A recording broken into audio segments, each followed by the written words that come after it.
That is not a lead problem. That is an owner doing 6 jobs at once with no process underneath any of them. The move that gets you from 40K to 100K is the opposite of the move that gets you from 0 to 40K. Making more money than I ever have, and I've never been more miserable. Most of you have no idea how your marketing, how your sales, and how your operations are supposed to work together. Stage 2 is where the dream of owning a business starts to feel more like a prison sentence.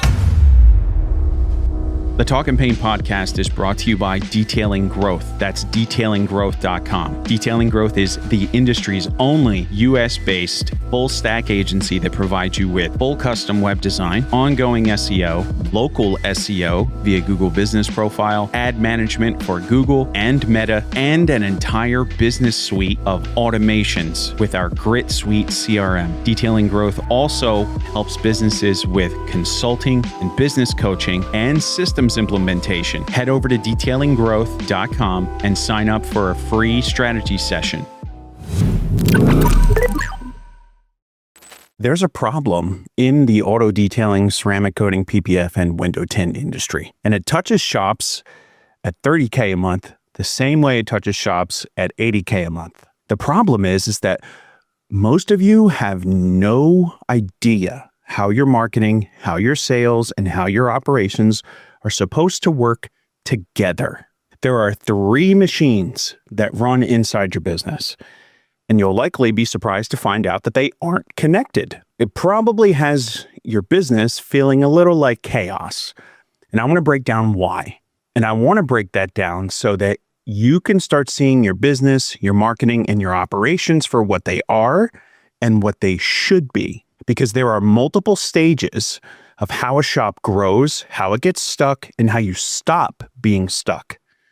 But it all depends on what's true for your business right now. Most of you are stuck in that 30K to 50K a month range, and you're stuck in a very specific way. And you can only understand how stuck you are once I explain how this engine should run. So if you're doing under 15K a month and still trying to figure out how to get your first steady stream of customers, I have content for that stage, but this episode would be a waste of your time because the problems I'm about to talk about do not exist in your business yet. My name is Gabe Fletcher. I'm the founder of Detailing Growth and Detailer OS. Detailing Growth is the only full stack growth agency built for this industry. Custom website design, ongoing local and technical SEO, ad management on both Google and Meta.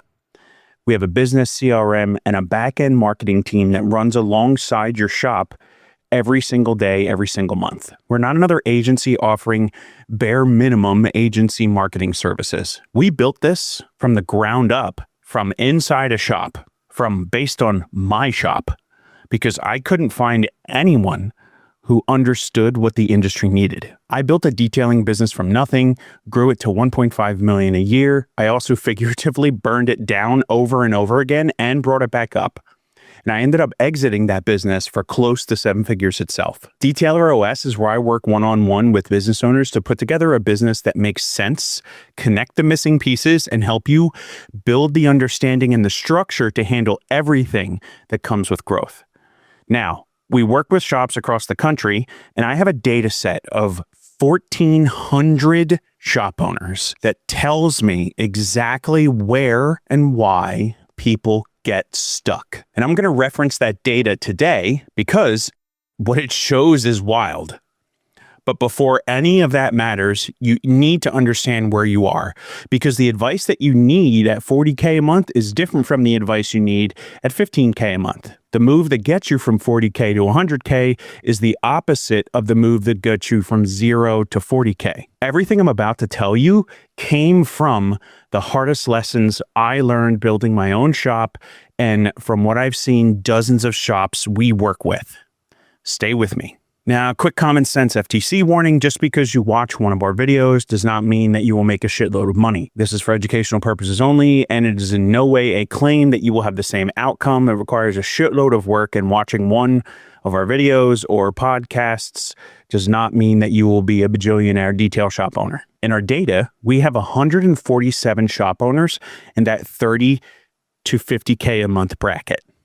63% of them say their biggest problem is not enough leads. 45% say nobody knows who they are. 31% say they're not closing the leads that they already have. I want you to sit with those numbers for a second, because when I talk to these owners on the phone, and I talk to a lot of them, the real picture is so much bigger than what those survey answers show. They don't have a defined sales process. There's no documented path that leads walk through from the first phone call to the closed job. Every lead is handled differently depending on the owner's mood, their schedule, and their energy that day. They don't understand what the customer journey is like, what it is, or why it matters. They don't know what a customer needs to see, hear, or feel before they say yes to a $3,000 to $5,000 job. So they throw shit at the wall and hope it sticks, and then blame the lead when the deal doesn't close.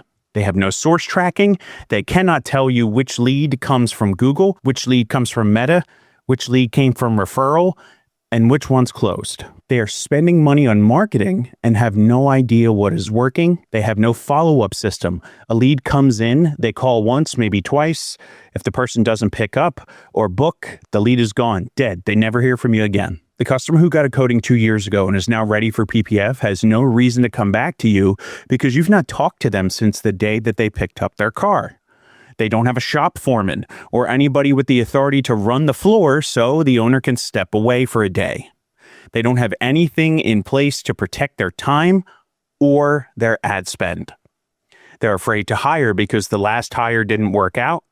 They keep the wrong people around for way too long because firing somebody feels worse than carrying somebody who isn't producing. These owners are overwhelmed and undereducated on the business side of what they do. They hear people talk about systems and marketing and leads and content and CRMs and funnels, and most of you just nod along. But they do not have any real understanding of how those things connect or where to start fixing them. That is the 30 to 50K a month shop. That's the stage where most of these businesses die. Every detail shop that crosses 7 figures in revenue goes through 3 stages, and I've watched it happen over and over, and it happens the same way every time. Stage 1 is owner-dependent selling. That's when you're the sales department, every lead flows to your phone, every estimate requires you to be present, either in person or on a call. You walk the customer through pricing, process, and timeline. You handle every objection.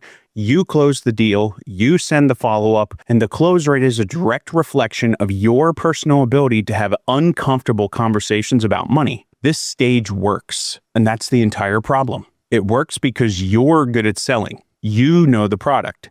You care about the customer. You follow up 5 or 6 times because you need the job. And every dollar that comes in reinforces a belief that feels true. My personal involvement is the reason that this business makes money. Revenue at this stage caps at whatever you can handle on your own. For most shops, that ceiling sits between $300 and $600K a year, depending on your ticket size, your market, how many hours you're willing to burn through in a week. Stage 2 is where the wheels come off. You hire a rep, maybe 2. And I understand why it feels like that makes sense at this point. I need somebody to handle the phone so I can focus on production and growth. And within 30 days, you realize that the new person can't close at your close rate. They don't follow up with your urgency. They don't handle objections with your nuance. So you start managing every deal they touch. You review every estimate before it goes out. You listen to their calls and jump in when the conversation goes sideways. You stay late to redo the estimates they get wrong. You handle the big leads yourself and hand them the scraps. Revenue might push towards 70 or 80K a month because there are now multiple people touching the pipeline. But your quality of life gets worse as the revenue goes up. You added the weight of managing people on top of the weight you were already carrying. Now you're selling and managing those people at the same time, which is honestly worse than just selling alone. At this point, the management work is new and is unfamiliar, and you usually find out it drains you in ways that selling never did before. And what I've seen is that most owners reach a conclusion at this point. Hiring salespeople do not work in this industry. Again, I understand why it feels that way. but the actions that led up to that are wrong. The reps you hired did not perform at your level because you never built the structure that would allow a rep to perform at that level. You had no written sales process, no CRM tracking in the pipeline, and no way for the rep to know which leads were hot, which were cold, and which needed a specific type of follow-up. You handed them a phone and told them to sell. And that feels like you build a house without any real structural plans. Stage 2 is where most growth-minded shop owners get stuck, and it's where their ambition dies. They retreat to stage 1, convinced they have to do it all themselves. And they stay at $40K a month for years. Now, this is a true story. I worked with a shop owner who was doing $47K a month. They had 4 bays, 3,000 square feet, 2 techs, and someone to handle the front desk. Actually, I think it was closer to 4 techs. But regardless, the shop was doing all kinds of high-end work on Porsches, Audis, Range Rovers, Mercedes. They had supercars all the time. The shop was beautiful. They had a mountain of beautiful cars in the shop all the time. The shop owner calls me on a Tuesday night at 9:30. And I'll never forget this. His voice was flat, almost like a mouse. He said to me, "I'm making more money than I ever have. And I've never been more miserable." He'd not taken off a day in 3 months. He was quoting every job himself, closing every deal, following up with every lead, inspecting every car, answering his phone until midnight because he was terrified if he stopped, the whole thing would collapse. And he was right to be terrified because without him, it would collapse. His team was fine, but he never built the structure that would allow them to operate without him standing over their shoulder. And he was stuck in stage 2. And stage 2 is where the dream of owning a business starts to feel more like a prison sentence. Stage 3 is the managed sales operation. The sales team reports to a manager who has the authority over day-to-day decisions on the sales floor. The process is written down and repeatable enough that a new hire can start producing within their first week. Close rate is tracked by rep and by lead source.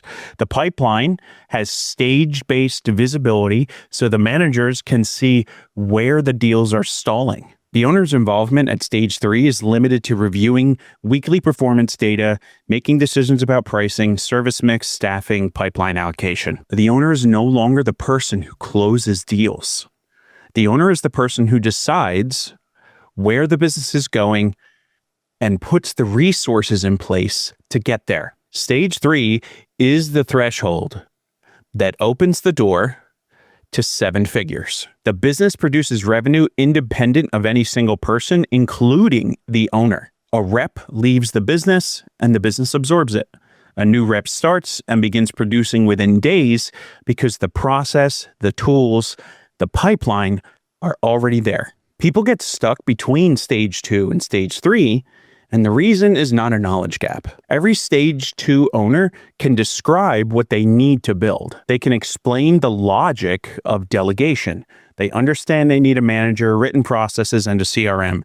The knowledge is sitting there, but they're stuck because of an identity problem. The stage 2 identity sounds like this. I'm the person who closes deals, saves difficult customers, and guarantees quality through my personal involvement. That identity built the business. It's the reason the shop exists at all. Your hands, your hustle, your willingness to grind through 14-hour days.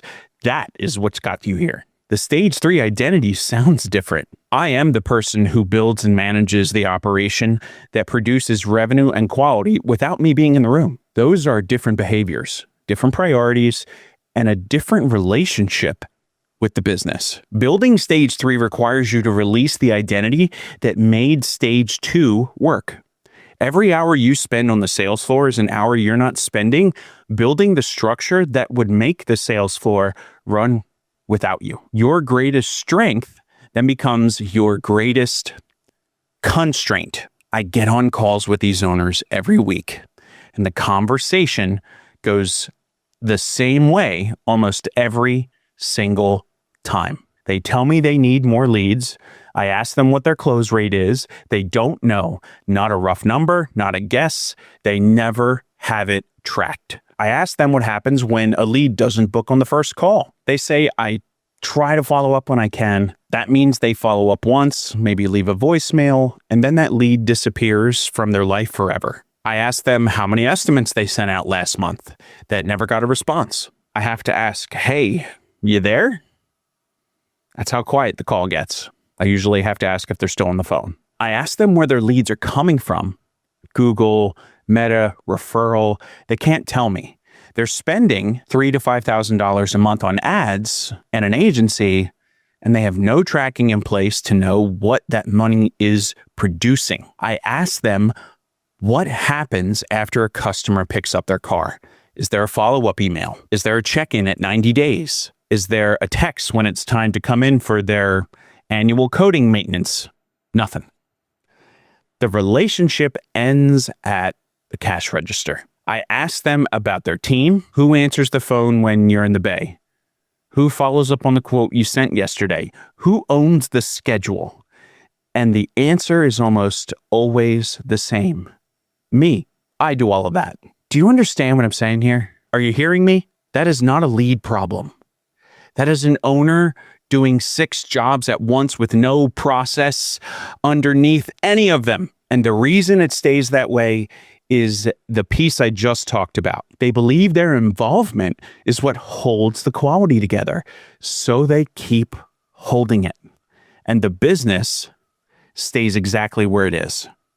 If you look underneath that identity gap, there are specific fears. They're staring right at you, right in the face. The fear that reps will underquote jobs and destroy margins.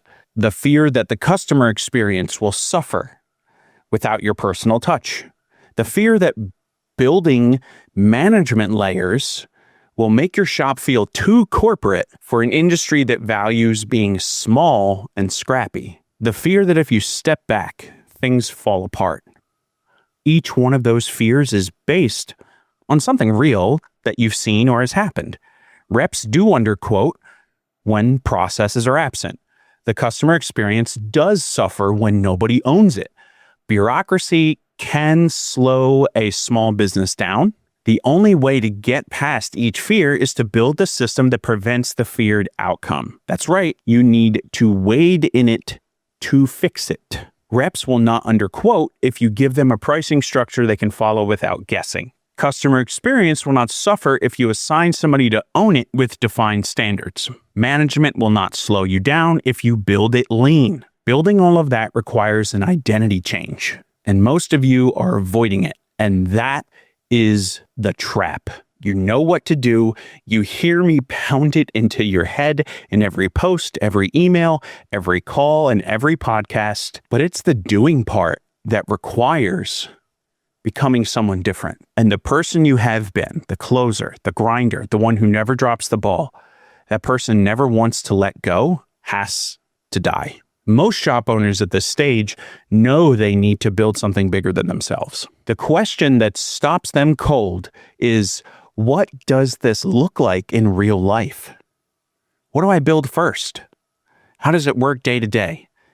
I'm going to lay that out piece by piece. First, the sales process has to be documented. A rep reading this document should know what to do at every point in the sales cycle without asking the owner or the manager. It defines every stage a deal moves through, from first contacted to closed won or closed lost. Each stage has an entry criteria and an exit criteria. Lead intake has qualifying questions.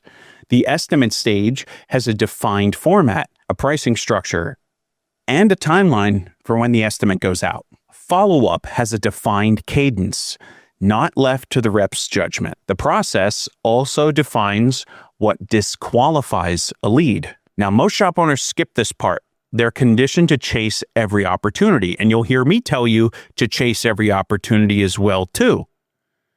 But a sales process without disqualification criteria wastes time on leads that you'll never close and corrupts your data so you cannot evaluate performance accurately. Second, the management layer. Part coach, part accountability, part data analyst. The manager reviews pipeline reports, identified stalled deals, coaches reps, and owns the team close rate as their primary number. Reps report to the manager on deal level activity. The manager reports to you on totals, pipeline value, close rate by rep and by lead source, average deal size, revenue forecast for 30 and 60 days. You don't look at individual deals unless the manager flags something that requires a strategic decision. Third, compensation. Compensation drives behavior. A manager paid on total revenue pushes reps to close everything, including low margin work that fills the calendar but kills any profit. A manager paid on margin and close rate pushes reps to qualify leads harder and protect the pricing. Match the incentives to the outcome you want. Fourth, the CRM holds everything together. All leads, all deals, all follow-ups, all estimates, one place. If a rep quits tomorrow, you don't lose their pipeline. A lead calls back after 6 months, any rep can pull up the history and continue the conversation. The CRM gives you that visibility, and visibility gives you control without your personal involvement. Fifth, hire for constraints, not convenience. Before you post a job listing, define 4 things: the role, their contribution, the daily responsibilities, and the required skills, and the output numbers you will evaluate them on. If you cannot define all 4, do not hire for that role yet. When you do hire, every new sales rep shadows the owner or top closer for a minimum of 2 weeks before touching a live lead. A new rep who fumbles a 5K lead because they're not trained costs you more than 2 weeks of shadowing ever would. This playbook is not complicated. What it requires is the willingness to spend hours now building something that gives you hours back later. The shop owner who builds this does not need to be on the sales floor every day. A shop owner who refuses to build this will be on the sales floor every day until they burn out or sell at a fraction of what the business could be worth. One more thing. Before you build anything new, delete what does not need to exist. Most shops at the 30 to 50K level are drowning in inherited complexity, processes, tasks, and habits you learned from earlier stages that no longer serve you. You're carrying weight that was useful when you were doing 10K a month and is now slowing you down at 40K a month. Step 1, question every requirement in your operation. Who added this step? Why does it exist? If you can't trace it to a reason that still applies, kill it. Step 2, delete the unnecessary parts. Stop doing things that do not produce results. Stop offering services that kill your margins. Stop entertaining leads that will never close. 3, simplify what remains. Fewer products, fewer steps, fewer decisions to make in a day. Step 4, accelerate the cycle time. How fast can you move a lead from contact to close deal? Speed gives you an edge that no amount of ad spend can replace. 5, automate last. Add automation only after you've deleted, simplified, and accelerated. Most shop owners automate processes that should not exist in the first place. Run your current operation through these 5 steps before building stage 3 infrastructure. You'll find that half of what you thought needed to be built out can just be removed, because a smaller, cleaner operation is easier to write down, easier to teach, and easier to manage. Do the subtraction before you do the addition. Everything I just told you is inside of this 7-figure sales playbook that I have. The 3 stages, the identity gap, the structural build, the deletion of process, all of it. I gave you the what and the why. All of that is yours. You can build this yourself. I need you to hear that. You can take what I laid out today and start building it this week.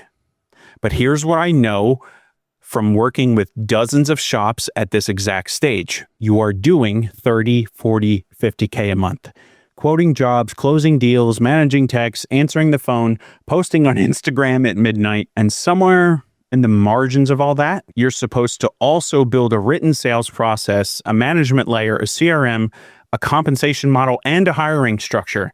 And that is a full-time job on top of the job you're already drowning in. That's what we do.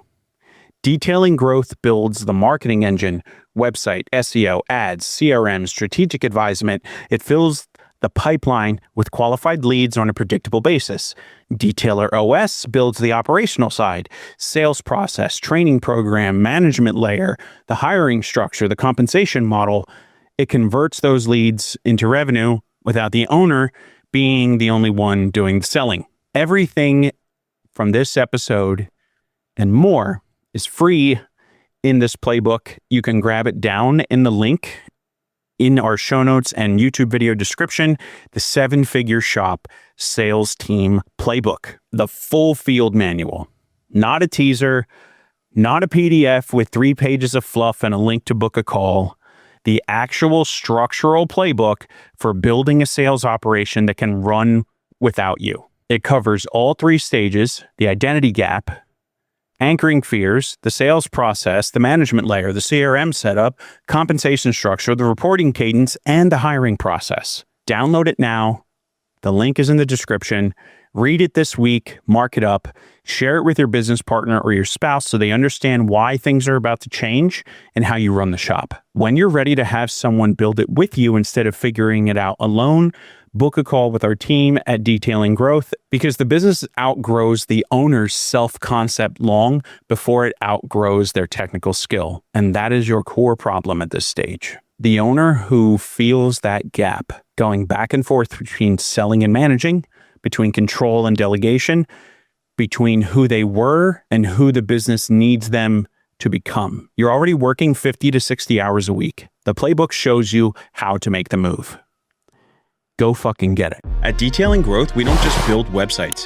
We create conversion engines. And we've done it hundreds of times for some of the biggest, baddest shops in the entire country. Choose and go with Detailing Growth. I highly recommend Detailing Growth if you want to grow, if you really want to excel in your area, and if you want to dominate your competition. You guys are the most professional looking shop, top to bottom. They are amazing. They know what they're talking about. They know how everything works. So if you're looking for marketing for any type of detailing company, vinyl wrap, PPF, ceramic coating, window tint, I recommend them 100% 5 stars all the way around. They turn to Detailing Growth to get them and their websites dialed in, and we can do the same for you. Hit the link below and let's get started.